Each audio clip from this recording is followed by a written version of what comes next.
ये वीडियो बड़ा ही इंपॉर्टेंट होने वाला है वो सारे सीए फाउंडेशन एस्पिरेंट्स के लिए जिनको लॉ से बहुत ज्यादा डर लगता है, या जो लॉ के कारण ऑलरेडी पहले फेल हो चुके हैं, या जिनको लॉ लर्न नहीं होता। तो मैं आपको इस वीडियो के अंदर वो सारी इंपॉर्टेंट चीजें बताऊंगा। बेसिकली तीन ही इंपॉर्टेंट चीजें जो आपको ध्यान रखना है, बट मोस्ट इंपॉर्टेंट चीजें, बस मोस्ट इंपॉर्टेंट थिंग इज कि कैसे वो चीजों को हासिल करना है, उसके बारे में मैं आपको बताने वाला हूं। देखो, लॉ में अगर आप अच्छा स्कोर करना चाहते हो ना, आपको चाहिए कॉन्सेप्चुअल क्लैरिटी, दूसरा क्वेश्चन एंड आंसर्स की प्रैक्टिस कीजिए, और तीसरा राइटिंग सेशन कीजिए। अब ये तो सर हमको भी पता है, पर कैसे करें सर, यही तो दिक्कत है। हमने सर बहुत प्रैक्टिस किया, हमने पढ़ा, पर हमें कुछ याद नहीं होता, हमें रिटेन नहीं होता। तो कैसे कैसे क्या क्या करना है उसके बारे में बताइए। तो देखो, सबसे पहला कॉन्सेप्चुअल अंडरस्टैंडिंग। बच्चों एक बात ध्यान रखना, जो लॉ है ना, ये बड़ा ही वोलाटाइल सब्जेक्ट है। ये सब्जेक्ट है ना, उड़ जाता है अगर आपने समय समय पर इसको रिवाइज नहीं किया तो सबसे पहली बात, एग्जाम्पल की मदद से लॉ को समझिए, एग्जाम्पल की मदद से कॉन्सेप्ट को समझिए। आपने एक बार कॉन्सेप्ट की अंडरस्टैंडिंग कर ली ना, फिर उसके बाद आपको उसको रिटेन करना है। अब आप रिटेन कैसे रखेंगे, तो न्यूमोनिक्स की मदद से आप रिटेन रख सकते हैं, या एक बार आपने कॉन्सेप्ट को समझ लिया, पढ़ लिया, तो एक दो पेज पूरा पढ़ने के बाद फिर बुक को बंद करके रफ पेज के ऊपर स्क्रिबल कर करके देखिए कि आपने जो पढ़ा था कि आपको वो इंपॉर्टेंट पॉइंट्स याद है क्या। अब लोग क्या करते हैं, गधा मजदूरी की तरह पूरे चीजों को लिखना चालू कर देते हैं। भाई लिख लिख के याद नहीं होता। आप नर्सरी KG1 फर्स्ट स्टैंडर्ड में नहीं हो कि आपको 10 बार एक ही चीज लिखाएंगे तो आपको लर्न हो जाएंगे करके। नहीं भाई, सिलेबस बहुत ज्यादा बड़ा है। तो ऐसे केस में स्मार्ट स्टडी टेक्निक्स का प्रयोग कीजिए। कॉन्सेप्ट को समय समय पर आपको रिवाइज करते रहना है। यहाँ पर कीवर्ड्स को मार्क करना, जिसको क्विकली आप हर एक हफ्ते के अंदर एक बार एटलीस्ट पन्ने पलटा के देख रहे हो कि जितनी भी आपने चीजें पढ़ी है क्या वो आपको हल्की फुल्की याद है क्या।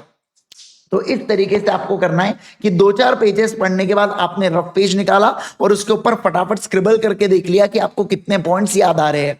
दूसरा, क्वेश्चन एंड आंसर्स की प्रैक्टिस। अब आपने जो भी पढ़ा है, क्या आप वो क्वेश्चन एंड आंसर्स के अंदर पढ़ा हुआ लॉ आपका अप्लाई कर पा रहे हो क्या, ये जानना बहुत ज्यादा जरूरी है। ऐसा नहीं होना चाहिए आपने थ्योरी में तो बहुत मजे कर लिए, मस्त 2-4 बार रिवीजन कर लिया, पर क्वेश्चन एंड आंसर्स की प्रैक्टिस ही नहीं की। नहीं, ये बच्चे बहुत बड़ी गलती करते हैं कि बच्चा क्या करता है, सिर्फ और सिर्फ कॉन्सेप्ट्स को पढ़ेगा, क्वेश्चन एंड आंसर्स को देख लेंगे। 11वीं 12वीं में भी कौन सा पहले किए थे, बाद में क्वेश्चन एंड आंसर्स देख लिए थे, हो गया था।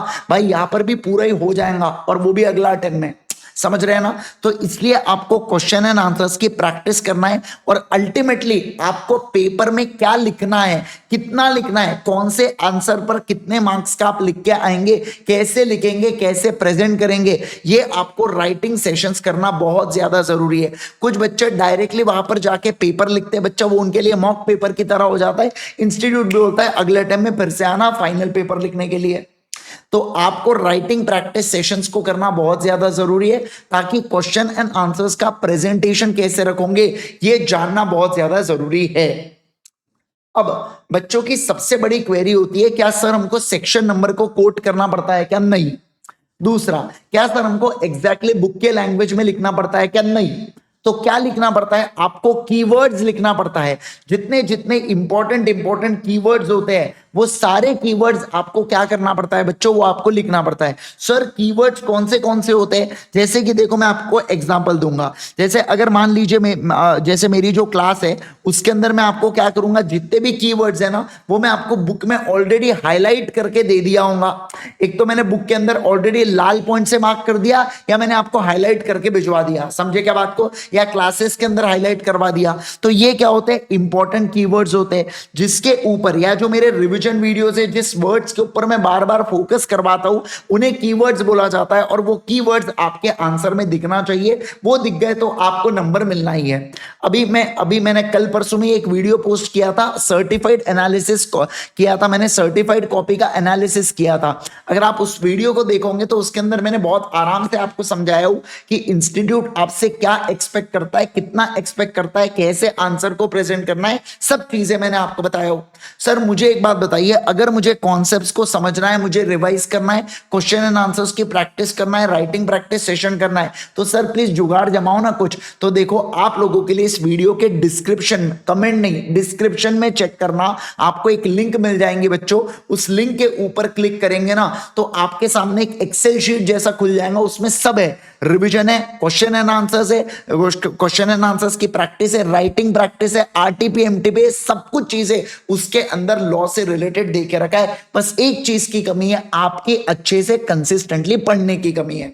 जब तक आप रिस्पॉन्सिबिलिटी नहीं लोगे कि मैं पढ़ूंगा, अच्छे से पढ़ूंगा, बढ़िया से पढ़ूंगा और आने वाले एग्जाम में बढ़िया स्कोर करूंगा, नहीं होने वाला है। अगर आपको ऐसा लग रहा है कि आप आखिरी के 5-10 दिनों में, 15-20 दिनों में ज्यादा मेहनत करके कर लोगे, नहीं कर लोगे, फेल हो जाओगे, मैं आपको बोल देता हूं ये चीज।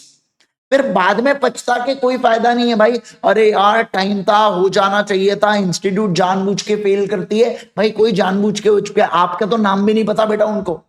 आपके जैसे लाखों बच्चे हैं जो पेपर दे रहे हैं, पर उसमें से कुछ बच्चे तो पास हुए ना। अरे भैया 1 लाख लोग दे रहे हैं तो 15-20 हजार बच्चे तो पास हुए ना। वो कैसे पास हुए, मतलब क्या ऐसे हल्के में निकल गए होंगे क्या? नहीं, उन्होंने मेहनत की होंगी। क्या होता है, दूसरे के थाली में घी तो ज्यादा ही दिखता है ना। वो पास हुआ मतलब गलती से, और मैं फेल हुआ मतलब जानबूझ के हुआ। तो ऐसे केस में इट्स राइट टाइम कि आप ये तीनों चीजों के ऊपर अपने बेस्ट अंडरस्टैंडिंग रखिए। अगर आप 2 बार कॉन्सेप्ट्स को पढ़ रहे हैं तो 2 बार क्वेश्चन एंड आंसर्स की प्रैक्टिस कीजिए। 3 बार कॉन्सेप्ट को पढ़ रहे हैं तो 3 बार इक्वल इज्जत दीजिए क्वेश्चन एंड आंसर्स को। अगर आप उसको इज्जत नहीं देंगे तो आपको पेपर में रिकलेक्ट नहीं होगा कितना किसका लिखना पड़ता है, ठीक है ना। तो डिस्क्रिप्शन बॉक्स को चेक कर लेना, आपको सारी समाधान मिल जाएगा। फ्री रिसोर्सेज के टैब के अंदर पूरे लेक्चर्स मेरे यूट्यूब के ऊपर अवेलेबल है, रिवीजन वाले और बाकी चीजें वाले, आप उसके मजे ले सकते हैं। और 4 लोगों को भी मजे दिलवाइएगा वीडियो को शेयर करके। और चैनल के ऊपर नए तो जरूर से चैनल को सब्सक्राइब कर दीजिएगा। बाकी अगर आपके कोई जूनियर्स वगैरह होंगे जो जनवरी 26 या मई 26 या सितंबर 26 में एग्जाम दे रहे होंगे, तो 5 अगस्त से ultimatecA.com के ऊपर हमारी बैच चालू हुई है, जिसके अंदर मैं आपको लॉ पढ़ाता हूं 11 बजे से लेके 11:15 बजे से लेके 1 बजे तक मैं आपको लॉ पढ़ाता हूं, ठीक है ना। तो आप अल्टीमेट सीए या इसी चैनल के अगर प्लेलिस्ट सेक्शन में देखेंगे तो आपको यहाँ पर डेमो लेक्चर्स अवेलेबल हो जाएंगे, आपको दिख जाएंगे, राइट। चलिए guys, thank you so much once again. Hope so video आपके लिए काफी हेल्पफुल रहा हो। Bye bye everyone, take care everyone.